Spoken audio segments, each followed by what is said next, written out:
একটা অ্যামাউন্ট আমাকে দিত এবং আমার কাছ থেকে একটা স্টেটমেন্ট নিত, যেটা নাকি ওদের ফেভারে যেত। আতিকুল ইসলাম সাহেব ঢাকা উত্তরের, যেহেতু তার কলেজটা উত্তরে করেছে, উত্তরের মেয়র সাহেব আমার বাসায় আসলো। ওটা প্রোটোকল হিসেবে আসছে এই কাজগুলো। তো আমি ওই 3টা দাবি আমাকে বললাম, আমার তো জানি এই সব কিছু নিয়ে আসছে। তো এটার প্রসিডিং চলতেছিল 28-29 তারিখ, হ্যাঁ 28-29 জুলাই উনি আসছিল আমার বাসায়, আমার এরকম এই ডেটে আসছিল। তো তারপরে আমি 30 জুলাই আমি বাড়িতে, আমার বাড়িতে ওর একটা দোয়ার আয়োজন করি। ওই সময় আমরা আবার বাড়িতে চলে যাই। বাড়িতে যাওয়ার পরে তখন ওবায়দুল কাদের সাহেব আমার সাথে কথা বলবে, ফোন দিচ্ছে আমি কোথায় আছি। আমি যখন বললাম যে আমি নারায়ণগঞ্জে আছি, যদি আমি ঢাকায় থাকতাম উনি আমার পাশে আসতো। ওইভাবে আমাকে মেসেজটা ওরা পেজ দিল।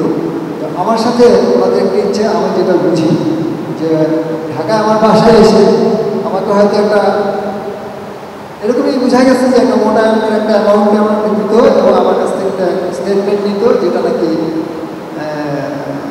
ওদের ফেভারে যেত। তো যাই হোক, অত ডিটেলসে যাবো না। অ্যাকচুয়ালি আমি এটাই বলবো যে যারা আমার ছেলেকে হত্যা করেছে, ওই স্বৈরাচারের হাত দিয়ে আমার ছেলে বা আমার ডিমান্ডগুলো যে বাস্তবায়ন হয় নাই, সেই জন্য আমি আপনাকে ধন্যবাদ জানাই। আমার ছেলে হত্যাকারীদের হাত দিয়ে ওগুলো হয়নি। তো এখন তোমরা যারা আছে এখানে ঢাকা বা দেশের সর্বোচ্চ বিদ্যাপীঠ ঢাকা বিশ্ববিদ্যালয় পড়াশোনা করতেছ, অধ্যয়ন করতেছ, এখন আমার একটা দুঃখ বা একটা কষ্ট, সেটা হলো সেই আমার ছেলের যে শহীদের পরে আমার যে চাওয়াগুলো ছিল বিগত সরকারের কাছে, বর্তমান সরকার যে ডক্টর ইউনূস স্যারের নেতৃত্বে যে এনজিও গভর্নমেন্ট আসছে, ওনাদের পক্ষ থেকে আমি এরকম এখন কোনো করতে পাইনি। এটা আমার একটা কষ্ট, এটা আমার একটা কষ্ট। তো আমি আশা করি অন্তত বিচার যেটা, এটা আমি মামলা করেছি, এটা হয়তো এখন হয়তো ইনশাল্লাহ আশাবাদী পাবো। আর সেকেন্ড যে ধার্মিক 27 নম্বর ওর নামে নামকরণ, এটা যেন হয়, এটা আমার দাবি। আশা করি তোমরা তোমার ছোটো ভাইয়ের সম্মানটুকু তোমরা দেওয়ার চেষ্টা করবে, এটা আমার অনুরোধ। আর চ্যারিটির ব্যাপারটা, এটা আমি নিজে থেকেই আমি উদ্যোগ নিয়েছি। আমি এটা অলরেডি আমার প্ল্যানিং চলতেছে।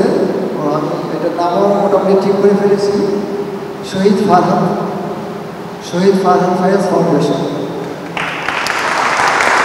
এই ফাউন্ডেশনের মাধ্যমে আমার অনেক সমাজ কল্যাণ কাজ করার ইচ্ছা আছে। যদি আল্লাহ আমাকে সুস্থ সবল রাখে, অবশ্যই তোমাদের নিয়েই করবো, তোমাদের সহযোগিতা রাখবে।